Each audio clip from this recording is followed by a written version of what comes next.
Chapter 7. The ancient parchment crackled as Dr. Voss unrolled it across his desk, the original prophecy written in script so old it seemed to pulse with its own inner light. 3 days had passed since the battle, 3 days of fragile peace as wolves from both packs worked together to repair the damage. But Sarah could feel something building in the air, a tension that made her skin crawl with unease. "I found it in the restricted archives," Dr. Voss said, his voice heavy with exhaustion. Dark circles shadowed his eyes. He'd been working nonstop to understand what had happened during the battle. Hidden beneath layers of protective spells that took me this long to unravel. Sarah leaned forward, studying the text. The moon tongue came more easily to her now, the ancient words translating themselves in her mind as she read.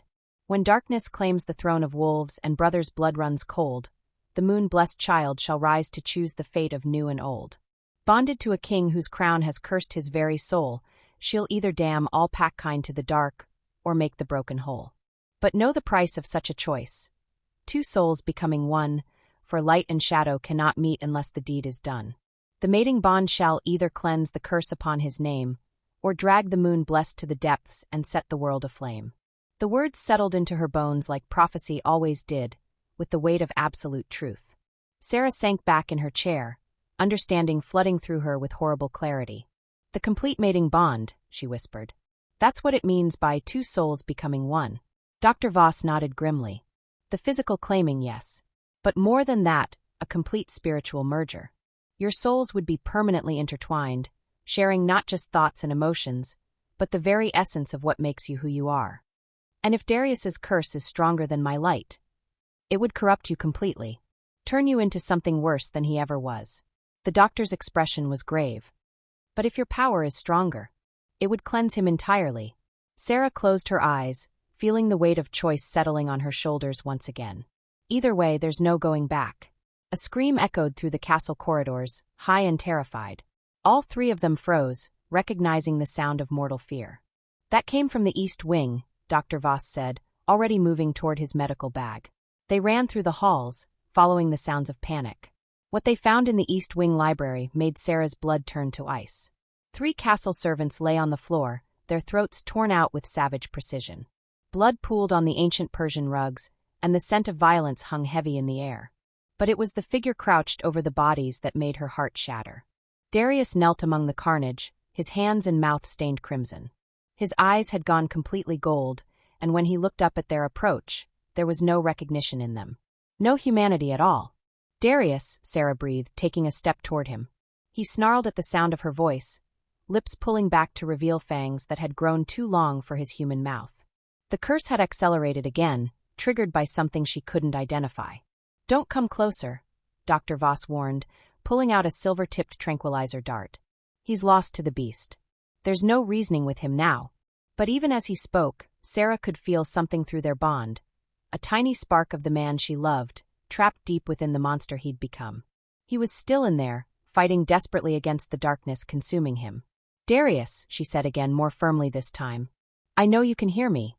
The golden eyes focused on her face, and for a moment she saw a flicker of recognition. His mouth moved as if trying to speak, but only a growl emerged. "The curse is accelerating," Dr. Voss said quietly. "Whatever triggered this episode, it's pushed him past the breaking point. If we don't act soon..." He didn't need to finish. Soon there would be nothing left of Darius at all, just a beast wearing his face. "There has to be something we can do," Sarah said desperately. "Some way to reach him." "There is." The voice came from behind them, cold and familiar. Marcus stepped into the library, but this wasn't the confused, redeemed brother from 3 days ago. The hunger was back in his silver eyes, along with something else, a terrible resolve. "The mating bond," he continued, moving closer to the scene of carnage. "Complete the prophecy, sister. It's the only way. You said the healing light had changed you," Sarah accused. "That you didn't want power anymore." "I lied." His smile was sharp as a blade. "Did you really think a few pretty words and some magical light could undo 20 years of planning? I let you think you'd redeemed me because it served my purposes." Dr. Voss raised his tranquilizer gun, but Marcus gestured almost casually. The doctor flew backward, hitting the wall hard enough to crack the stone. He slumped to the floor unconscious. "Just the 3 of us now," Marcus said, his gaze moving between Sarah and the beast that had been Darius. "Perfect for a family reunion." Darius's head turned toward Marcus, nostrils flaring as he scented a new threat. The growl that emerged from his throat was purely animal. "Look at him," Marcus continued conversationally. "The great Alpha King, reduced to a mindless beast. Do you know what triggered this latest episode?" Sarah's heart clenched. "What did you do?" "I may have mentioned to him that you were considering leaving the castle. That you'd asked me about safe passage to the human territories." Marcus's smile widened. "The thought of losing you sent him over the edge completely." "You're lying." "Am I?" "Look at him, Serafina. Really look.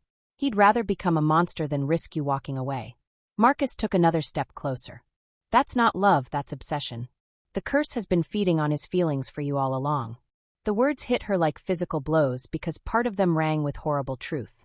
She could feel Darius's emotions through their bond, possessiveness, desperate need, the kind of consuming desire that bordered on madness. "The prophecy offers you two choices," Marcus continued. "Complete the mating bond and risk corruption, or let him die and rule by my side, as we were always meant to." "That's not how the prophecy works," Sarah protested. "It says I'll either cleanse his curse or be corrupted by it. There's no third option." "Isn't there?" Marcus moved closer to Darius, who tracked his movement with predatory intensity. "What if you simply chose not to complete the bond at all? Let the curse consume him entirely, then take his place as the rightful ruler of all pack-kind." "I won't let you manipulate me again." "I'm not manipulating you, I'm offering you freedom." His voice dropped to that hypnotic tone she remembered from their previous confrontation. "Think about it, sister.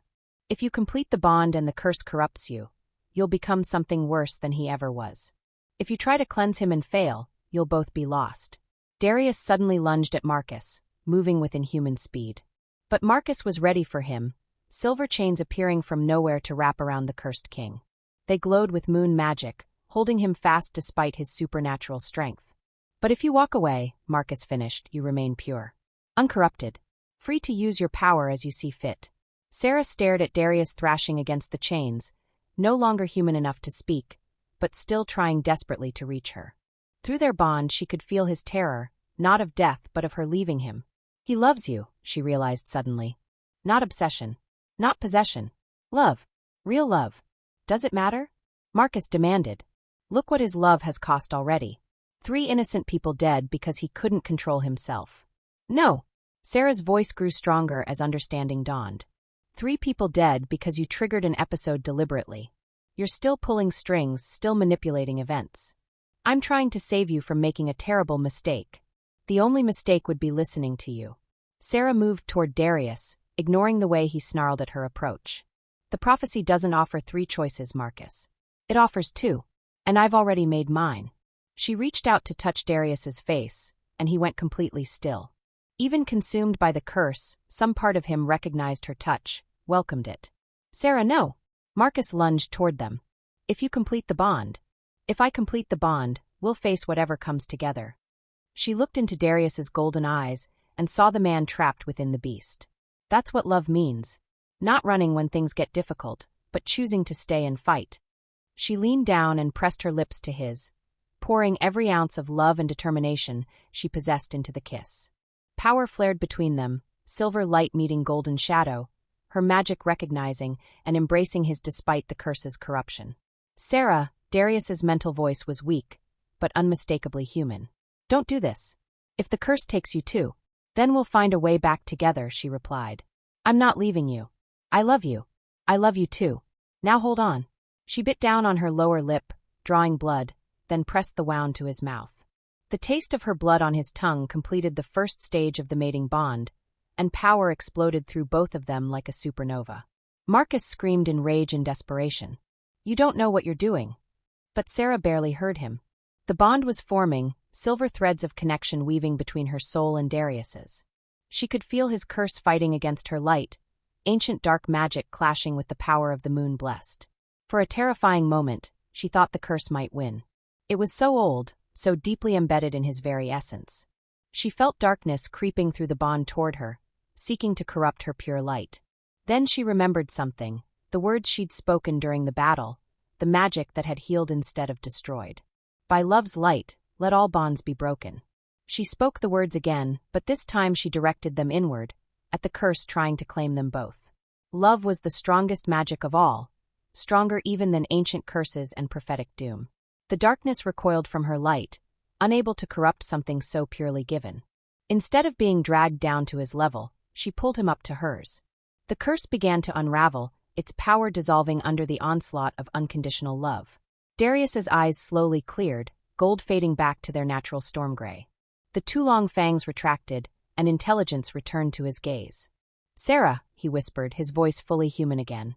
"I'm here." She helped him sit up, both of them shaking from the intensity of what they'd shared. "It's over. The curse. Gone." She could feel it, the absence of that dark weight that had pressed on his soul for so long. Cleansed completely. Marcus stood frozen nearby, staring at them with an expression of absolute disbelief. "Impossible," the prophecy said.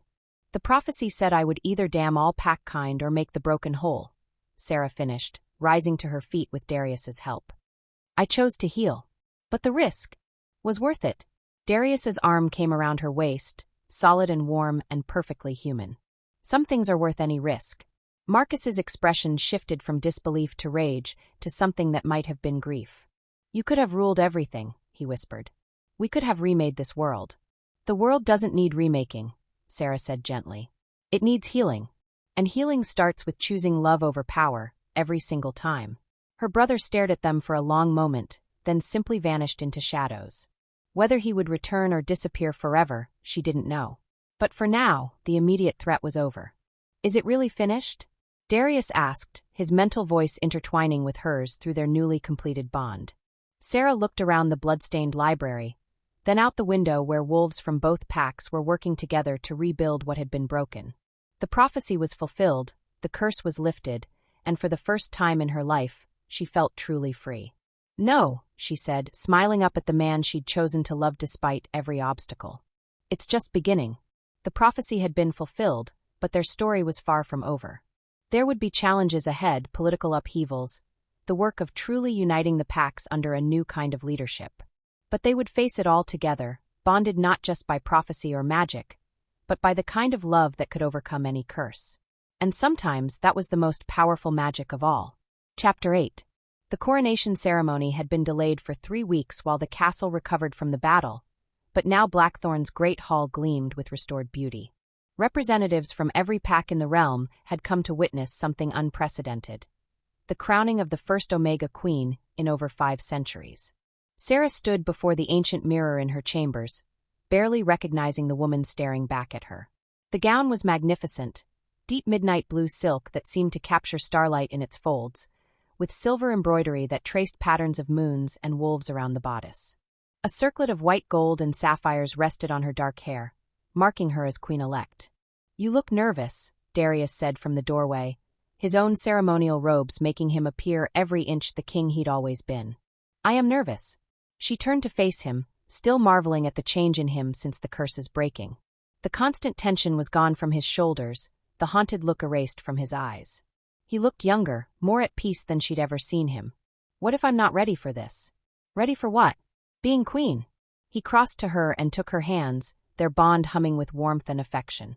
"You've been ready since the moment you chose to save me rather than yourself." Through the tall windows, she could see the assembled crowds in the courtyard below.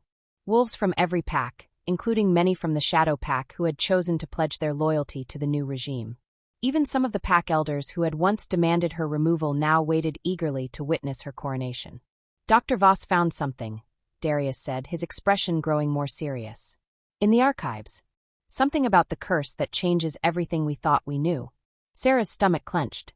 "What kind of something?" The curse wasn't random, and it wasn't just punishment. He moved to her desk and picked up a scroll she recognized, one of the ancient texts from the restricted archives. It was preparation. "For what?" "Read it yourself." He handed her the scroll, and she unrolled it carefully. The text was in Old Norse, but her newfound abilities translated it automatically. "The King of Wolves must know darkness before he can command light. Only through suffering can he understand the weight of power. Only by touching the abyss can he guide others away from its edge. When the Moon-Blessed comes to claim her throne, she will bond not with an innocent king, but with one who has been forged in shadow and tempered by pain. Together, they will face what comes from beyond the veil, the forgotten ones who seek to reclaim what was once theirs." "The forgotten ones," Sarah whispered. "The ancient enemies you mentioned before. They're real." According to this, they're the original inhabitants of our realm. Beings of pure shadow and hunger who ruled before the first werewolves claimed this land. Darius's jaw tightened. The text suggests they've been waiting, building power, preparing for their return. And the curse was meant to prepare you to fight them. To prepare us to fight them. He reached for her hand again, their fingers intertwining naturally. The prophecy was never just about uniting the werewolf packs, Sarah. It was about preparing for a war that's been coming for centuries. A knock at the door interrupted them. Your Majesties, came Dr. Voss's voice. It's time. Sarah's heart hammered as they made their way through the castle corridors toward the Great Hall. The ceremony itself passed in a blur of ancient words and ritualistic movements. She knelt before the assembled crowd while the eldest alpha from each pack came forward to offer their allegiance. Do you, Sarah Silvermoon, swear to protect and serve the werewolf nation with your life, your power, and your sacred honor? I do. The words came clearly, her voice strong and sure. The crown was heavier than she'd expected. White gold set with sapphires and moonstones that seemed to glow with their own inner light. When it settled on her head, power thrummed through her body, connecting her to every wolf in the realm. She could feel them all, thousands of pack bonds stretching across the continent, each one now tied to her through the ancient magic of sovereignty. The responsibility was overwhelming and exhilarating at the same time. But it was what happened next that truly changed everything. As the crowd erupted in cheers and howls of celebration, the Great Hall's windows suddenly darkened.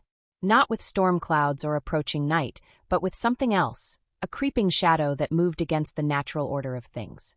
The temperature dropped 20 degrees in seconds. Frost began forming on the windows, and several of the older wolves whimpered with instinctive terror. What's happening? Someone shouted. Darius was already moving, his enhanced senses picking up something the others had missed. Everyone stay calm. Form defensive positions around the exits.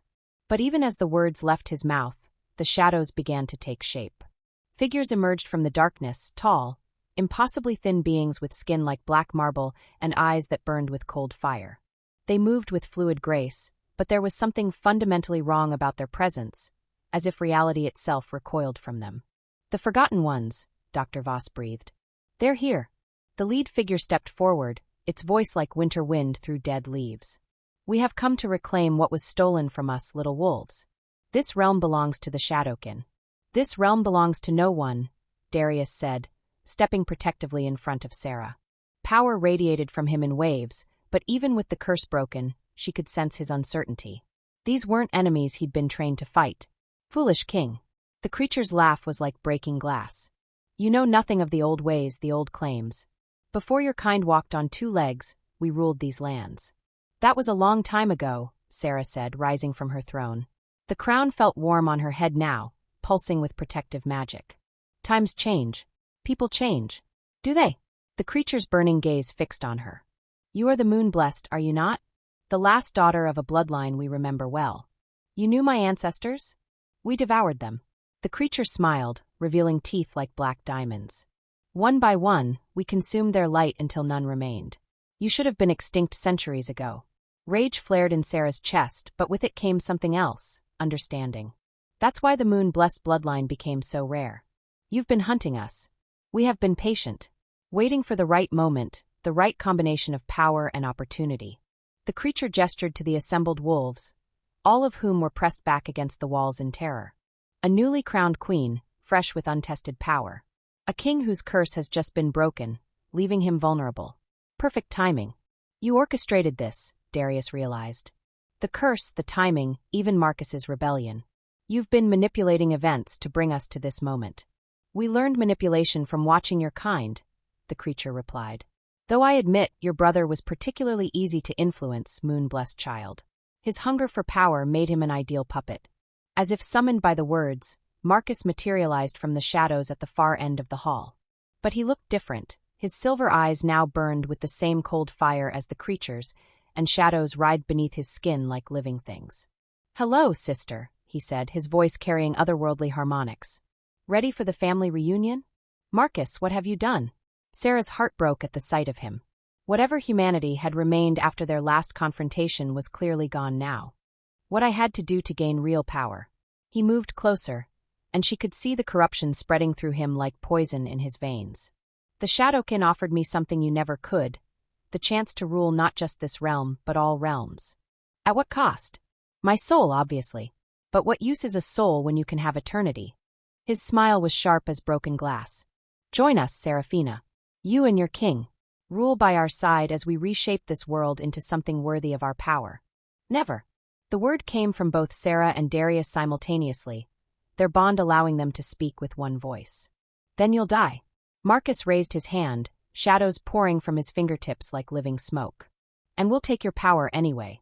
The battle that erupted was unlike anything Sarah had ever experienced.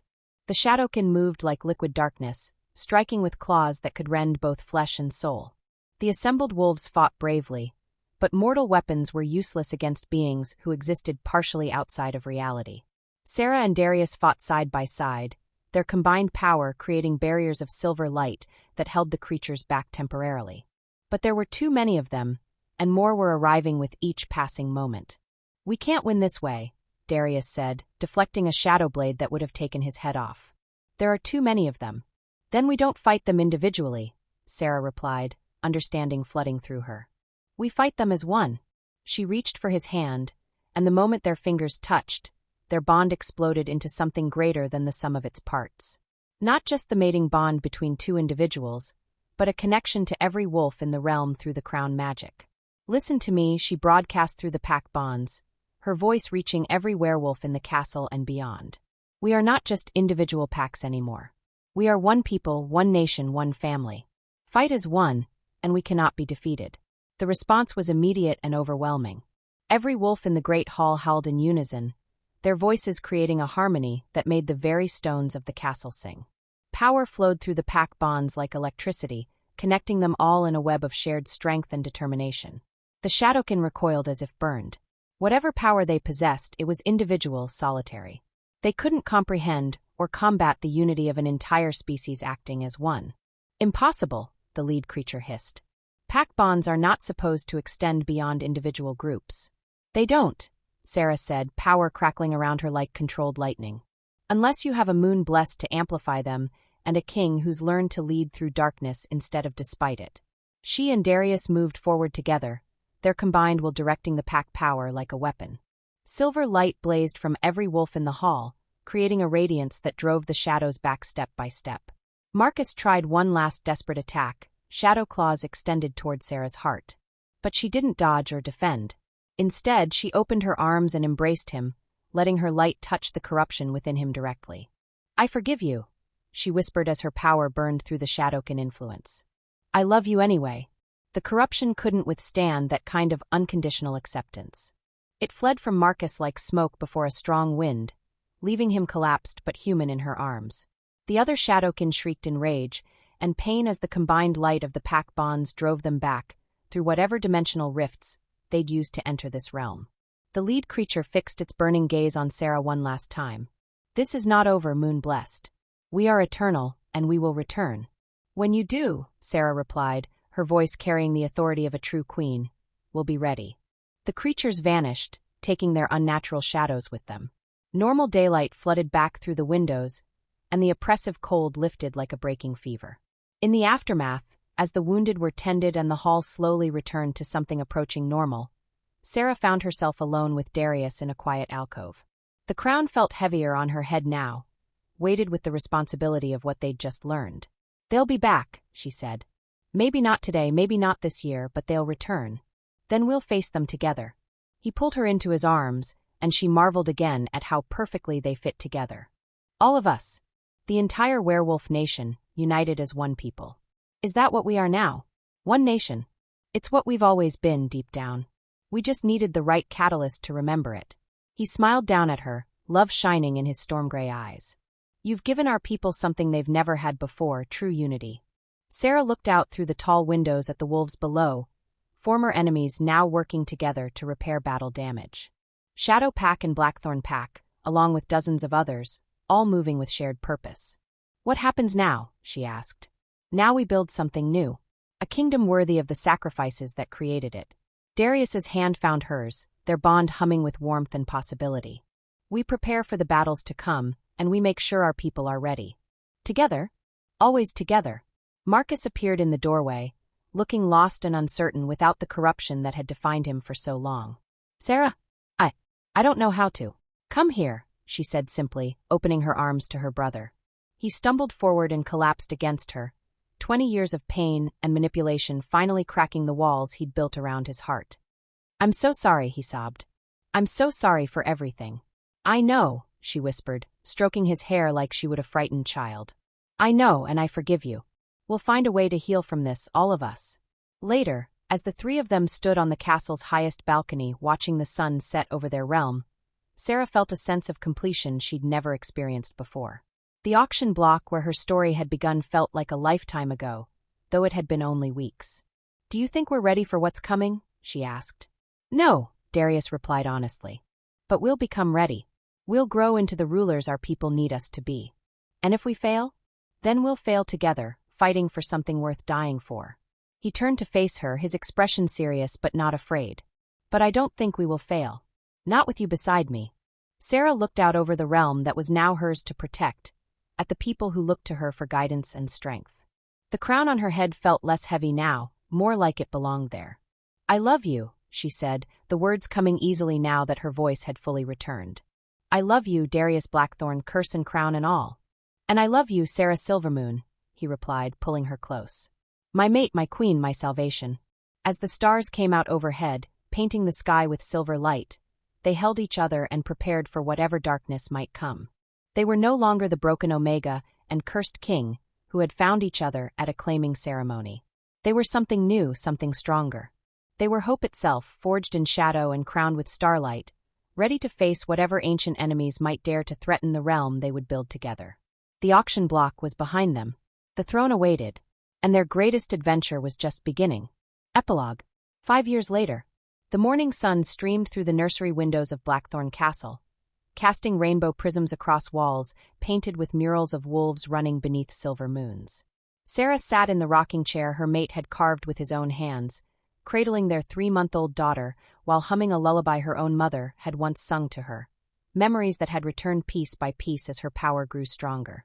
Little Luna Blackthorn was perfect in every way, with her father's storm-gray eyes and her mother's dark hair. More importantly, she was healthy and whole, showing no signs of the trauma that had marked previous moon-blessed children. The curse of her bloodline, it seemed, had been broken along with everything else that terrible and wonderful night 5 years ago. "She's going to be a handful," Darius said from the doorway, his voice soft with wonder.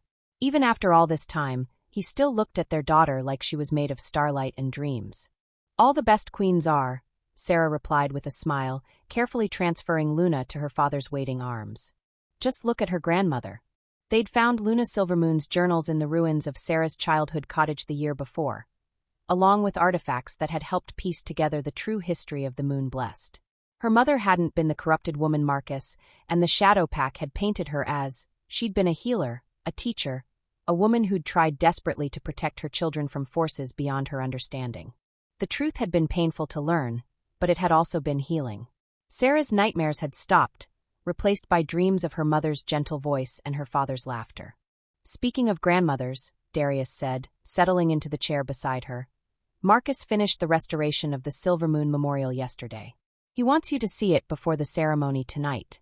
Tonight marked the 5th anniversary of their coronation, but more importantly, it was the first annual Day of Unity, a celebration of the peace that had held between all the packs since that terrible battle with the Shadowkin.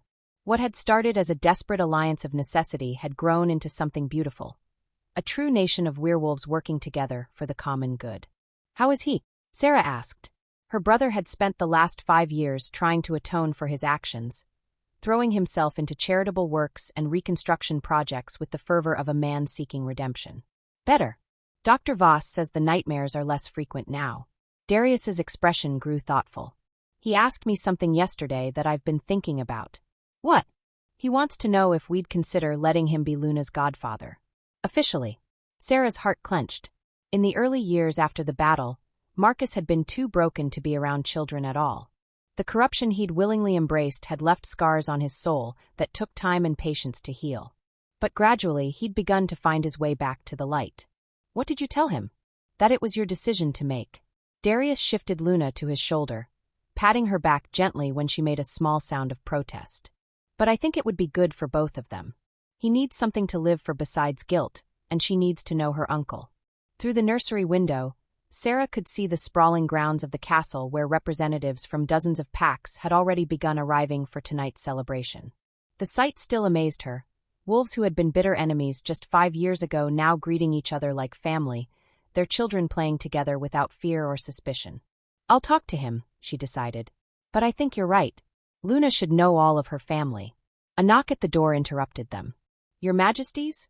Came the voice of Captain Sarah Ironwood, the first female captain of the Royal Guard and one of Sarah's closest friends.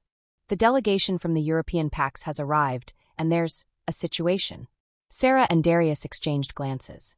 The European werewolf nations had been struggling with their own version of the Shadowkin problem for the past 2 years. If they'd come seeking help. We'll be right there, Darius said. Have Dr. Voss meet us in the strategy room, and send someone to fetch Marcus. Already done, Your Majesty. Sarah rose to take Luna back, but Darius shook his head. She's settled. Besides, the European delegation specifically requested to meet the moon-blessed heir. Apparently, they have their own prophecies about her. More prophecies, Sarah sighed. Wonderful. They made their way through the castle corridors, past portraits that now included images of United Pack celebrations and reconstruction efforts. The old paintings of stern-faced kings had been joined by artwork celebrating community, healing, and hope. The strategy room buzzed with activity when they arrived. Representatives from 12 European packs filled the space, their expressions grave but determined. At their head stood a woman Sarah recognized from diplomatic correspondence, Alpha Elena Volkov of the Russian Tundra Pack. Your Majesties, Elena said, bowing respectfully. Thank you for seeing us on such short notice. Of course, Sarah replied. Captain Ironwood mentioned a situation? The Shadowkin have found a way to breach the dimensional barriers permanently, Elena said without preamble. 3 of our major cities have already fallen to their influence. We've lost contact with the entire Carpathian region. The room fell silent except for Luna's soft breathing. Sarah felt her heart sink even as her mind raced through possibilities. How many casualties? Darius asked. Thousands, though most aren't dead, they're converted. Turned into shadow thralls like your brother was, but without the possibility of redemption. Elena's expression was grim. We've tried everything we can think of. Traditional weapons are useless, and our individual pack magic isn't strong enough to combat their corruption. But you think our unified approach might work, Sarah realized. We're hoping it might. The stories of what you achieved here, the way you bound all the North American packs together. Elena looked directly at Luna sleeping peacefully in her father's arms. And we have our own prophecies about the moon-blessed child. They speak of a new generation that will bridge not just packs, but nations. Marcus appeared in the doorway, looking healthier than he had in years. The work of redemption had been good for him. He'd gained weight, his eyes were clear, and the shadow-touched pallor had faded from his skin. You sent for me? He said, then stopped short when he saw the European delegation. Oh, I can come back later if... No, stay, Sarah said firmly. You have experience with Shadowkin corruption that could be valuable. Marcus straightened, pride and gratitude warring in his expression. It had taken years, but he was finally beginning to believe that his past didn't have to define his future. Dr. Voss arrived moments later, carrying an armload of scrolls and looking harried. I came as soon as I heard. Are we dealing with another incursion? Worse, Darius said. A full invasion. They spent the next several hours going over intelligence reports, maps, and potential strategies. The picture that emerged was grim. The Shadowkin had learned from their defeat 5 years ago and adapted their tactics accordingly. They're not trying to corrupt individual leaders anymore, Marcus observed, studying a map of the affected regions. They're going after the pack bonds themselves, severing the connections between wolves and making them easier to control. Can they do that? Elena asked. With enough concentrated shadow magic, yes, Dr. Voss replied grimly. It's like severing a limb, but worse, it severs the soul. Sarah felt sick. The pack bonds were sacred, the very foundation of werewolf society. To deliberately destroy them was an atrocity beyond imagining. There has to be a way to counter it, she said. Some way to strengthen the bonds instead of just protecting them. Actually, Dr. Voss said slowly, there might be. It would require extending your unified bond network across national boundaries, but theoretically. Theoretically what? Darius prompted. Theoretically, if we could connect the European packs to your network the way the North American packs are connected, the Shadowkin wouldn't be able to sever individual bonds. They'd have to break the entire network at once, which would require more power than they've ever demonstrated. Elena leaned forward eagerly. How would that work? What would we need to do? It would require a moon blessed to serve as the central anchor, Dr. Voss explained. Someone with enough power to maintain connections across that kind of distance. All eyes turned to Sarah, who felt the familiar weight of destiny settling on her shoulders once again. But this time it didn't feel burdensome. It felt like coming home. When do we start? She asked. The rest of the day passed in a whirlwind of preparation. Messages were sent to pack leaders across Europe, asking them to send representatives to an emergency gathering. The castle's great hall was cleared and prepared for a ritual unlike anything attempted in recorded history. As evening fell and the anniversary celebration began in earnest, Sarah found herself standing once again on the balcony where she and Darius had so often planned for the future. Luna was asleep in her arms, peaceful and trusting, completely unaware that her mother was about to attempt something that could reshape the supernatural world. Second thoughts, Darius asked, joining her at the railing. Third and fourth thoughts, she admitted. But we have to try. I can't let the Shadowkin destroy everything we've built, everything we've learned about unity and hope. We've come a long way from that auction platform, he mused. Have we? Sometimes I feel like we're still that broken Omega and cursed king, just pretending to know what we're doing. Darius turned to face her, his expression serious but warm. Maybe we are. Maybe that's exactly what the world needs. Leaders who remember what it's like to be powerless, who choose love over fear even when it's terrifying. Below them, the celebration was in full swing. Wolves from dozens of packs had gathered in the castle courtyard, their voices raised in traditional songs that spoke of hunt and home, family and belonging. Children who had never known the bitter divisions of the old days played together, without a thought for pack boundaries or ancient grudges. Look what you've built, Darius said softly. Look what your choice to save rather than destroy has created. Sarah followed his gaze and felt her heart swell with pride and love. This was her legacy, not the power to sing curses into being or tear down kingdoms, but the ability to heal what was broken and unite what had been divided. Ready? Marcus appeared beside them, looking nervous but determined.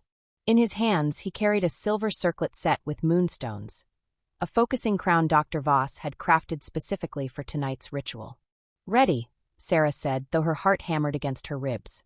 They made their way down to the great hall, where nearly 300 werewolves waited in respectful silence. The European representatives stood in a circle around the central dais, their expressions hopeful but uncertain. My friends, Sarah began, her voice carrying easily through the vast space. 5 years ago, we learned that unity is not just a pretty ideal, it's our greatest strength. Tonight, we have the chance to extend that strength to our brothers and sisters across the ocean who are facing the same darkness we once conquered. She stepped onto the dais and placed the circlet on her head. Power immediately began flowing through her, connecting her to every wolf in the hall and beyond, the vast network of pack bonds that now span the North American continent. This ritual is not without risk, she continued. Extending the bond network across such distances has never been attempted before. But the alternative, allowing the Shadowkin to corrupt and destroy our European cousins, is unacceptable. Elena stepped forward first, representing the Russian packs. We offer our bonds freely, moon-blessed queen. We trust in your strength and wisdom. One by one, the other European representatives came forward to pledge their pack's participation. With each pledge, Sarah felt the weight of responsibility growing, but also a sense of rightness that told her this was exactly what she was meant to do. Darius, she said, extending her hand to her mate. I can't do this alone. He stepped onto the dais beside her, their bond flaring to brilliant life as their hands touched. Through him, she could access the power of the crown, the authority that came with kingship, the strength that came from having faced true darkness and emerged victorious. Together, he said simply. The ritual began with the ancient songs, voices raised in harmonies that had been old when the first werewolf walked on 2 legs. Power flowed through the hall like a tide, connecting pack to pack, heart to heart, soul to soul. Sarah felt the exact moment when the first European bond snapped into place. A rush of connection that brought with it images of vast forests and snow-covered mountains, the scents and sounds of wolves who had never known the unity she took for granted. More bonds followed, each one strengthening the overall network, creating a web of connection that spanned 2 continents. The power required was enormous, but she wasn't carrying it alone. Every wolf in the hall was contributing their strength, their will, their hope for a better future. When the last bond settled into place, Sarah swayed on her feet, exhausted but exhilarated. Through the network, she could sense thousands of wolves across Europe suddenly feeling the warmth of true unity for the first time in their lives. "It's done," she whispered, and her words were carried through the bond to every connected wolf on both continents. The celebration that followed lasted until dawn. Wolves who had been strangers hours before embraced like long-lost family.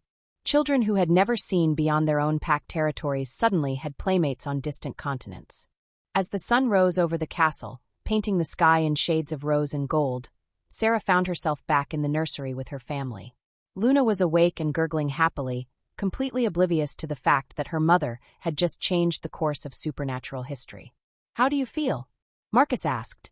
He'd stayed close throughout the night, ready to lend his strength if needed. "Tired," Sarah admitted. "But good. Right. Like this is what we were always meant to do." Through the bond network, she could sense the first reports coming in from Europe. Shadowkin retreating in confusion as their ability to sever pack bonds was negated by the unified network. Cities being reclaimed, families reunited, hope restored. "The European packs are already reporting success," Darius said, reading from a message that had just arrived by Hawk. "The Shadowkin can't maintain their hold when faced with unified resistance." "So we won?" Marcus asked. "We've won this battle," Sarah corrected. "But there will be others. The Shadowkin are ancient and patient. They'll adapt, find new strategies, new ways to try to tear us apart. Then we'll adapt too," Darius said firmly. "We'll grow stronger, more united, more determined to protect what we've built." Luna chose that moment to reach up with one tiny fist and grasp a strand of Sarah's hair, tugging gently. Her gray eyes were bright with infant curiosity, as if she already understood that she was part of something larger than herself. "She's going to grow up in a world where unity is the norm, not the exception," Sarah mused. "Where pack boundaries are just lines on maps, not barriers between hearts." "Thanks to you," Marcus said quietly. "Thanks to the choice you made to save rather than destroy." "Thanks to all of us," Sarah corrected. "Every wolf who chose trust over fear, love over hatred, unity over division. Luna's generation will inherit a better world because we all decided to build one together." As if in agreement, Luna cooed softly and settled back into her mother's arms, perfectly content in the knowledge that she was loved, protected, and part of something beautiful. Outside the nursery windows, the castle grounds were slowly returning to normal as the visiting delegates prepared for their journeys home. But they weren't really leaving. Through the bond network, they would always be connected, always be family. "What's next?" Darius asked, settling beside his mate and daughter. "Next, we keep building," Sarah said simply. "We strengthen what we've created, prepare for whatever challenges come, and make sure Luna grows up knowing that love is always stronger than darkness." She looked out at the morning sunlight painting the world in shades of hope and promise, then down at the tiny face of her daughter. The next generation of moon-blessed, born not into a world of curses and corruption, but into one of unity and love. The auction block felt like something from another lifetime now.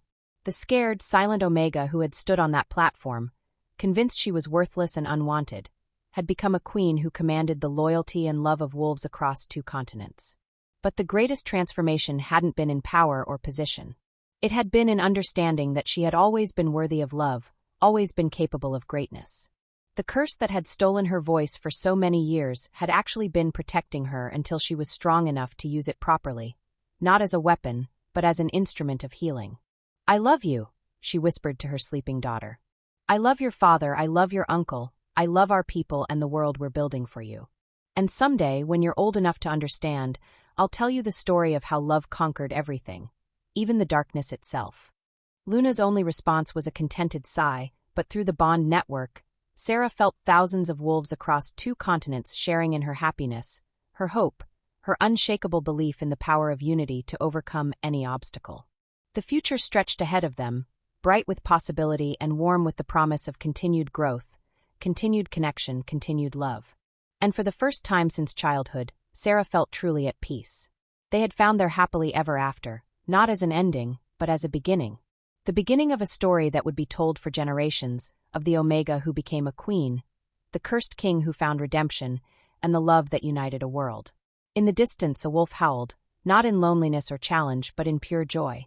Soon other voices joined it, creating a symphony that stretched across continents and touched the hearts of all who heard it. It was the song of tomorrow, and it was beautiful. Thank you for listening to this story. Like, share, and subscribe for more.